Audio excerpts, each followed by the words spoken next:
Hey, it's Julie. Thanks for listening to Top of Mind, this season focused on finding fairness. We are hard at work at this very moment on Season 4, which you'll hear starting in August. Stay tuned at the end of this episode for a sneak peek of that. In the meantime, though, we'd love to hear your thoughts on Season 3. Is there a specific episode that challenged your idea of what's fair? Was there a perspective you found particularly challenging to hear? And what happened when you kept listening, even when you were inclined to stop? Our email is topofmind@byu.edu. I hope you'll reach out. As a final bonus to end the season, we have got something special for you. The goal of Top of Mind, as you know, is to help us become better citizens, kinder neighbors, and more effective advocates. But we're not a how-to podcast with checklists and action items. Instead, we probe for more clarity and more empathy on the topic, and then we let you decide where to take that next.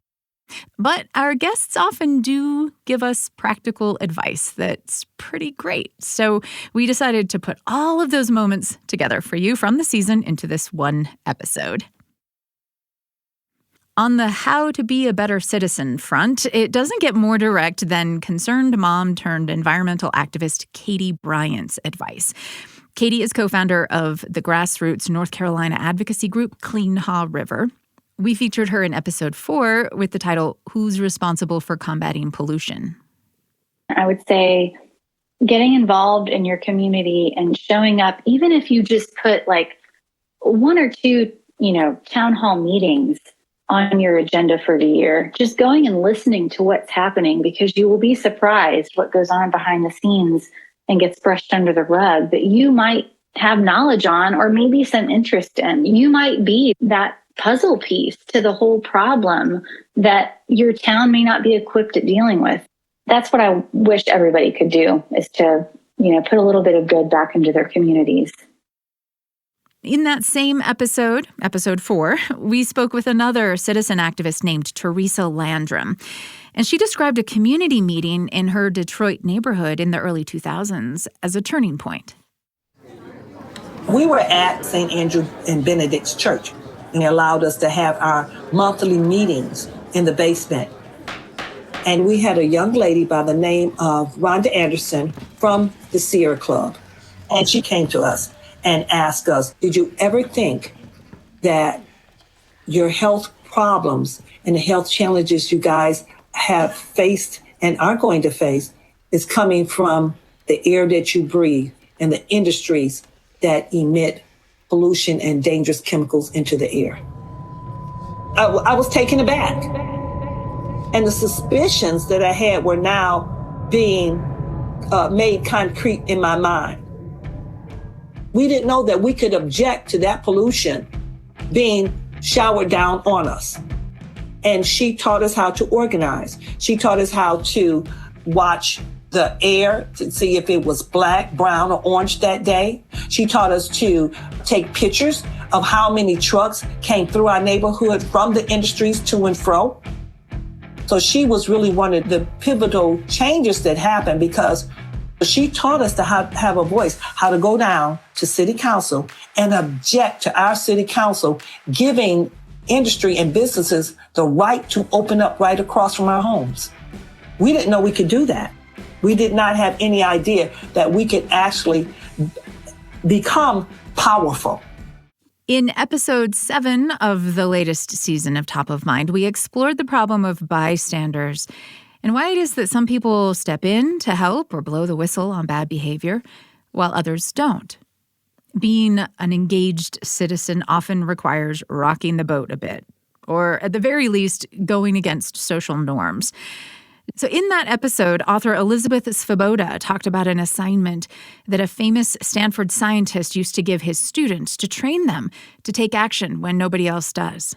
I love this one. I think that he called it Be a Deviant for a Day. And basically he would tell his psychology students to do something that would make them stand out in public in an unmistakable way. So, for example, maybe you wear a giant diaper, or pretend to be a 6-foot-tall baby, or you wear a giant mustache, or you wear a giant inner tube around your waist to every single class. It almost doesn't matter what you choose.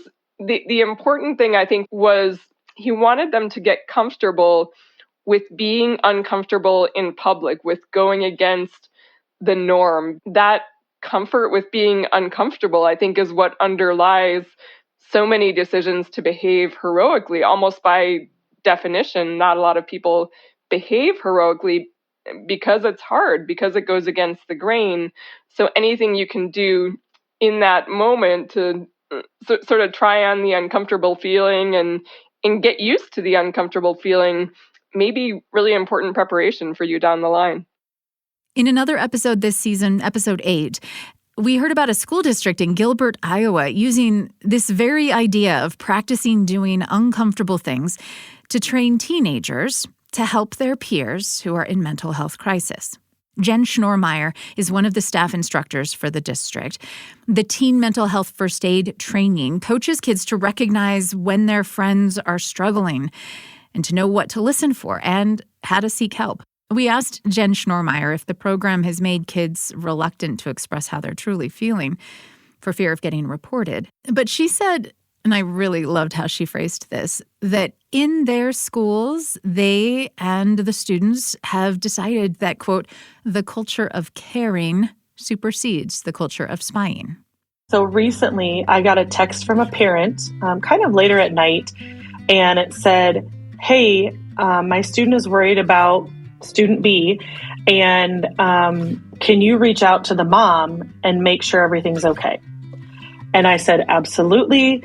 The student had posted some things on some social media that were concerning, and I reached out to the mom, texted her, and we were able to connect. But also, other students had reached out to the mom and had asked her to go check on the student as well. And for me, that was a huge payoff moment where our students are taking that look, ask, listen, help.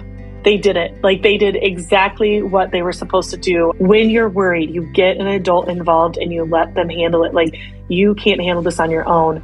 And I was so proud. It was like 11 o'clock at night. I was so proud of these kids for doing exactly what we told them to do. And, the kid is getting the help. So it was a moment where I felt really good about the time that we spend in class and that they came away with that and did it. As a parent yourself of a high schooler, what would your advice be to parents who have teenagers who maybe they're not in a school where this program is actually being implemented? Are there lessons from this program that you think families could implement themselves? Oh, 100%. I think, the steps, look, ask, listen, help, a friend, anyone can do that. Any of us can be a shepherd for those of us around us, whether we know them well or not. I think parents can sit their kids down and say, here you go. We are going to put the suicide hotline in your favorites on your phone. We're going to talk about who are adults that you trust. And I think that is a lesson any of us could teach at home or at school or anywhere is, if we see something, we need to try to help that person. That was Jen Schnormeyer at Gilbert High School in Iowa. We talked about the Teen Mental Health First Aid Program in episode 8 of season 3. That episode was called, How Can We Help More Kids Thrive in America? For this bonus episode today, we're highlighting the best practical advice we got from guests throughout the season about being a better citizen, a kinder neighbor, and a more effective advocate for the things we care about. And in episode 3, we met Erin Dunkerley. That episode was focused on ways to reduce gun violence in America.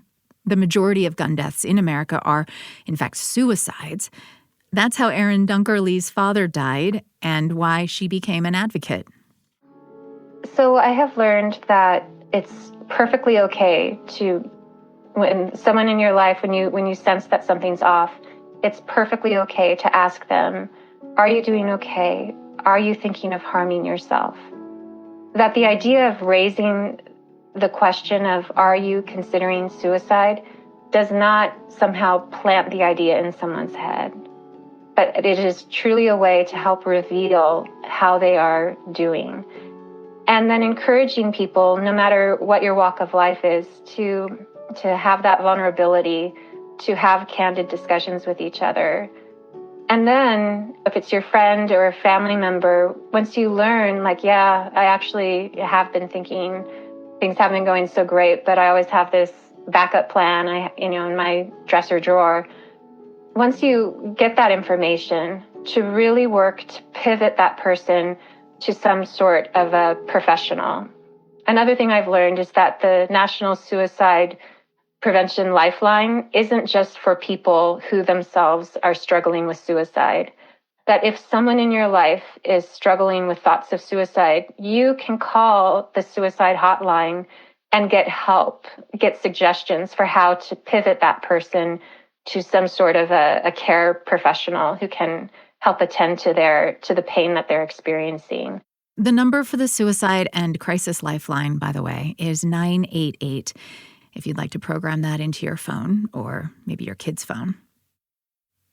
Much of the insight guests shared with us this season on Top of Mind centered on changing the way we see the problems that plague our society, finding a way as citizens and neighbors and advocates to take collective responsibility for one another's well-being.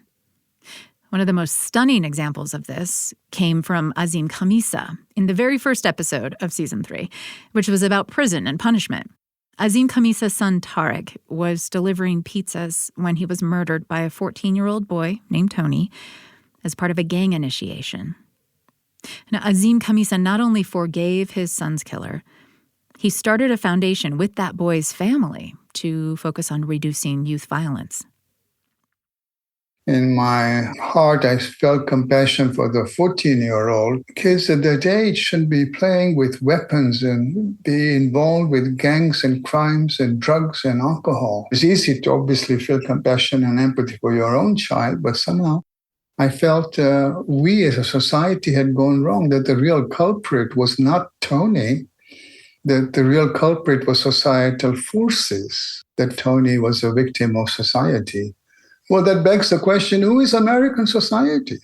Well, it's you and me. We have created this society. So I felt as an American, I'm a first-generation naturalized American, that I must take my share of the responsibility for the bullet that took my son's life. Why? Because it was fired by an American child. Well, you could take the position, he killed my one and only son, he should be hung from the highest pole. How does that make a better society? A few episodes later in the season, author Mark Folman shared a similar perspective on addressing the problem of mass shootings in America. A part of this process is also more awareness and engagement from everyone, that ultimately targeted mass violence, the problem of mass shootings in our country, school shootings, shootings in shopping malls, at concerts, any number of venues. This is fundamentally a community problem that everyone needs to be paying attention to, watching for warning signs or responding to them, I should say. When people feel unease about the way someone's behaving, to speak up and seek help, and then trying to create more of this in communities where people know to turn for help. So it's really kind of changing the whole paradigm of thinking about community safety, that, the idea that everyone's in this together and looking out for each other. That's easier said than done, of course, to create that. But I think that is the sort of ideal version of how this model works. Mark Folman wrote a book called Trigger Points about a strategy to stop mass shootings, which we featured in episode 3. Now, one of the most hopeful articulations we heard this season of the power found in communities caring for one another came from Dana Bowen Matthew, the dean of the law school at George Washington University. Her book, called Just Health, describes how inequality shapes health and well-being in America. Dr. Matthew is African American, and she argues that racism contributed to the premature deaths of her mother and father. The happy side of my mother's story is that living in community, caring about one another, taking account that we are one another's brothers and sisters keeper, really can improve your health. That is a scientific fact. So my mother, though she lived in a tough neighborhood and had very little in the way of financial resources of her own, was a person who just loved people. She had friendships that continue to benefit me today. She was a person who gathered her family around her regularly. And these are what social scientists call a protective resource. Friendships, community, having opportunities to get to know people outside of your racial group, outside of your social group, people who listen to a different news program, who go to a different church. My mother was a master at this.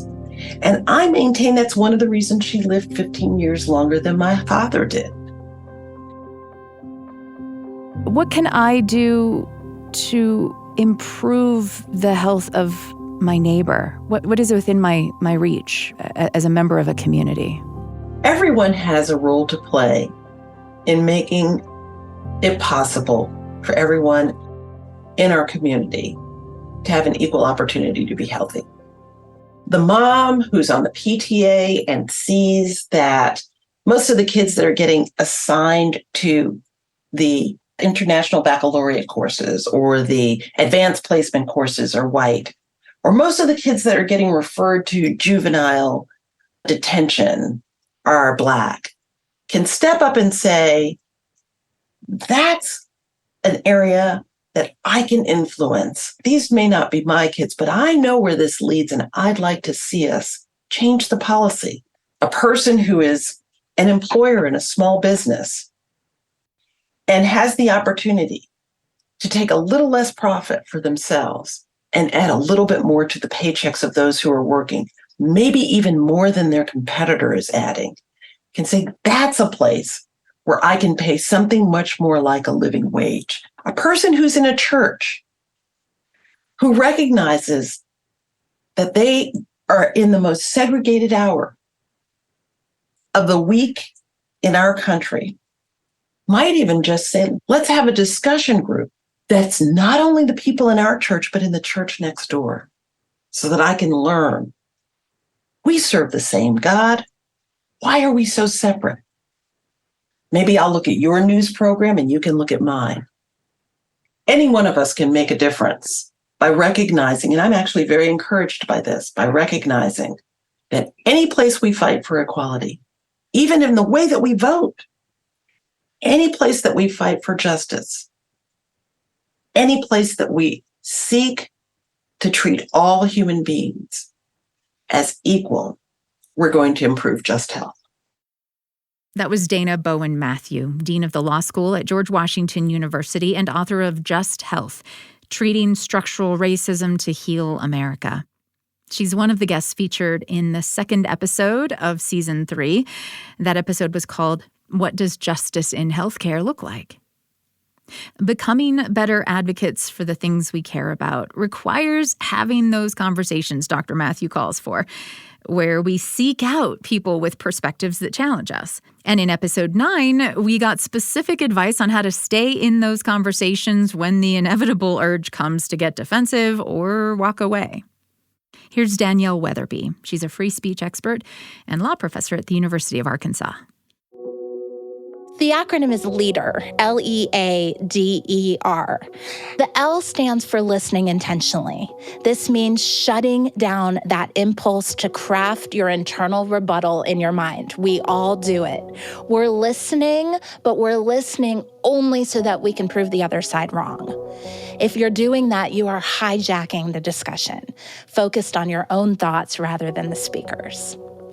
The E in LEADER stands for empathize. And the idea is that we don't judge each other for having different points of view. We simply try to understand where each other's coming from.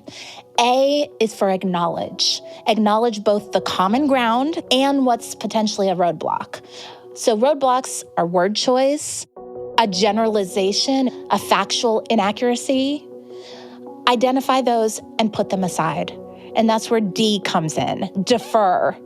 Set aside any secondary sticking points that aren't ultimately necessary to the conversation. Maybe later on you can follow up with corrections, but it's more important that you come to some common ground. And then E is engage, engaging with the big ideas, the structure of the person's argument. And R is respect each other's differences. If we all look the same, it'd be very boring, right? And so I tell my students, I tell my kids, I tell my loved ones to find beauty in that, to have respect for it.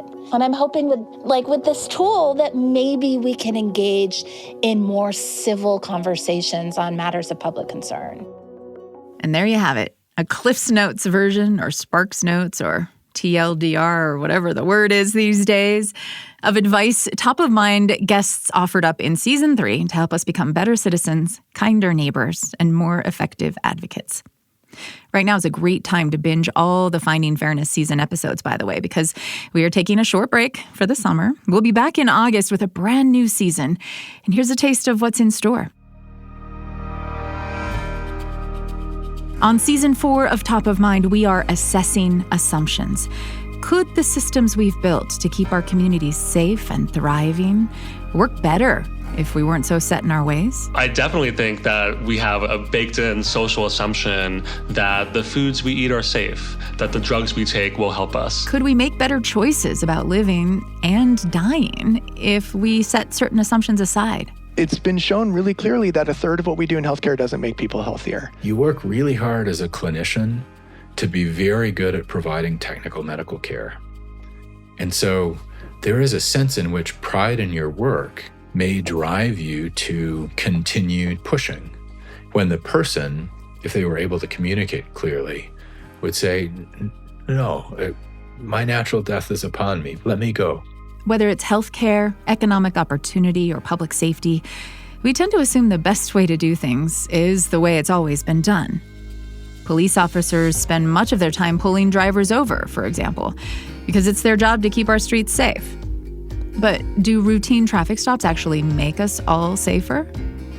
Assumptions built on shaky foundations are all around us, like the universal belief that owning a home is the best way to build wealth in America, that owning's always better than renting. Where did that narrative come from? And what are its consequences? Or take the almost fairy tale way we think about adoption, as giving a kid in dire circumstances a happy ending with a new family.